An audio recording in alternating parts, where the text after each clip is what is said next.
Pak CB nih, bisakah dogma ajaran gereja itu menjadi usang? Coba pertanyaan Terlepas kamu gereja apa Kalau Katolik jelas ada dogmanya, tapi kalau ada gereja lain memakai dogma tertentu, itu bukan urusan sekarang.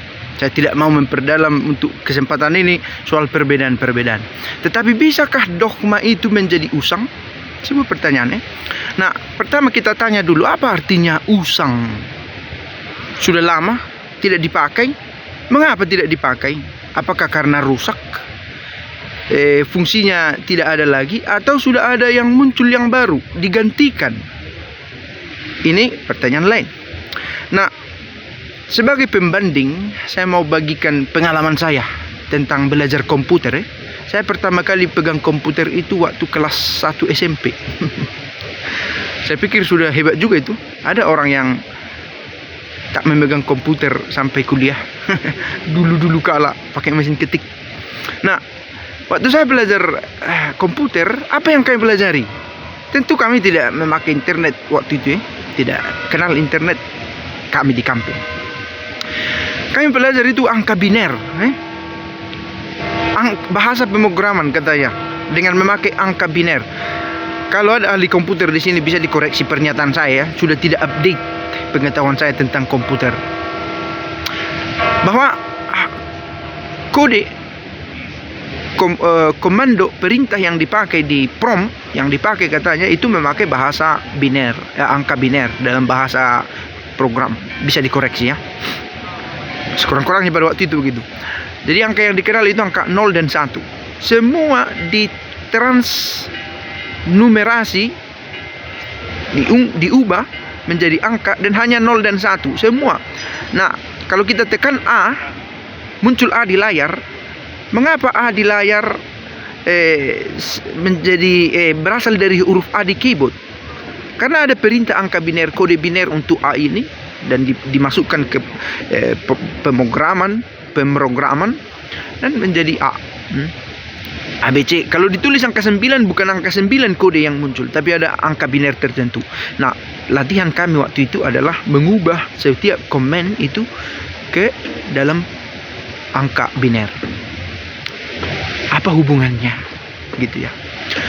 Apakah orang sekarang belajar komputer yang otodidak, apalagi apakah mereka belajar coding angka biner ini? Gitu ya. Mengapa kalau saya klik gambar F itu muncul halaman Facebook? Dari mana? Apakah ada kepikiran, atau ya pokoknya saya klik ini muncul Facebook gitu ya, atau Instagram atau yang lain? Orang tidak semua mengerti itu, tetapi perintah itu ada. Sekali lagi, dulu. Apakah sekarang bahasa program sudah diupdate, saya kurang tahu. Tapi dulu begitu. Yang pasti ini idenya, jangan menjadi mempersoalkan pengetahuan komputer saya. Ada pemahaman yang kita sebagian besar, bahkan 99%, kita nggak tahu itu dan tidak harus tahu itu supaya bisa mengoperasikan komputer, supaya bisa beriman. Kita tidak harus tahu semua jeroan dari dogma-dogma itu. Yang kita butuhkan adalah komputer yang baik, ada listrik gitu ya, ada uangmu beli komputer, dan maunya ada juga proyekmu gitu ya, bukan hanya sekedar main game. Meski main game sekarang sudah menjadi uang juga, mata pencaharian orang. Tapi saya mau membawa analogi ini untuk mengenal gereja dan ajarannya. Usangkah ajaran dogma-dogma tentang Trinitas, tentang Maria, tidak. Tetapi usang dalam arti sudah diubah? Tidak. Berkembangkah? Boleh jadi. Trinitas tidak lagi dikembangkan, tapi boleh jadi dilihat dari point of view yang berbeda ya. Misalnya dengan melihat ketika munculnya Johannes Damaskus, teolog-teolog abad ke-8, ke-7, yang tidak lagi berbicara selalu soal substansi dan esensi, tapi soal emosi, afeksi, spiritualitasnya. Ini relasi cinta katanya. Jadi melihat Trinitas itu pun berkembang dari zaman ke zaman tanpa harus mengkhianati ajaran sebelumnya. Nah, Tidak semua harus mempelajari jeroan ini, tetapi harus tetap dipelajari, harus tetap dijaga, dan bahkan dikembangkan. Mengapa muncul perdebatan-perdebatan yang tidak relevan? Karena tidak semua orang harus tahu jeroan itu. Mengapa? Karena tidak semua orang punya kapasitas untuk itu, punya passion untuk itu, punya bekal untuk itu, gitu ya. Nah, masalahnya adalah dengan media sosial ini bertemu orang dari passion yang berbeda, dari background ilmu yang berbeda, dari motivasi yang berbeda di forum yang sama. Atenti, perhatikan jangan terjebak dengan keriuhan di diskusi-diskusi ini, dan kamu yang innocent, yang tulus mencintai Tuhanmu, terbawa dalam debat-debat ini. Jangan sampai karena berbicara tentang Tuhan, kamu menjadi jauh dari Tuhan. Berbicara tentang Tuhan kadang tidak membuatmu lebih dekat dengan Tuhan. Terjadi itu terjadi. Emang bisa orang berbicara tentang Tuhan tapi tidak dekat dengan Tuhan? Bisa. Iblis itu mengutip Injil, mengutip teks-teks kitab suci untuk mencobai Yesus. Bukankah engkau anak Allah, katanya.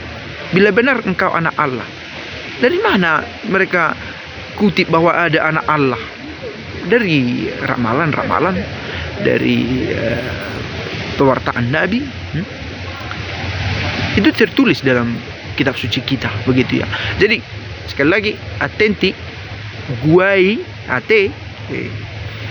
hati-hati kalian, jangan sampai berbicara tentang Tuhan membuat kita sebenarnya berbicara tentang Tuhan membuat orang jauh dari Tuhan atau tidak lebih dekat dengan Tuhan, gitu ya. Nah, usangkah berkembang ya, dogma itu berkembang. Contohnya Maria berkembang itu, tapi itu jeroan yang harus ada, tapi kamu tidak harus paham itu untuk, tidak harus menguasai itu untuk menikmati keindahan ajaran-ajaran dalam gerejamu.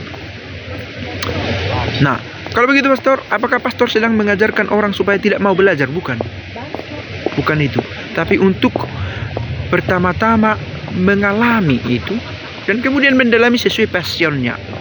Karena rahmat itu rahmat untuk kita untuk mendalami mengenal Allah ini dengan berbagai cara.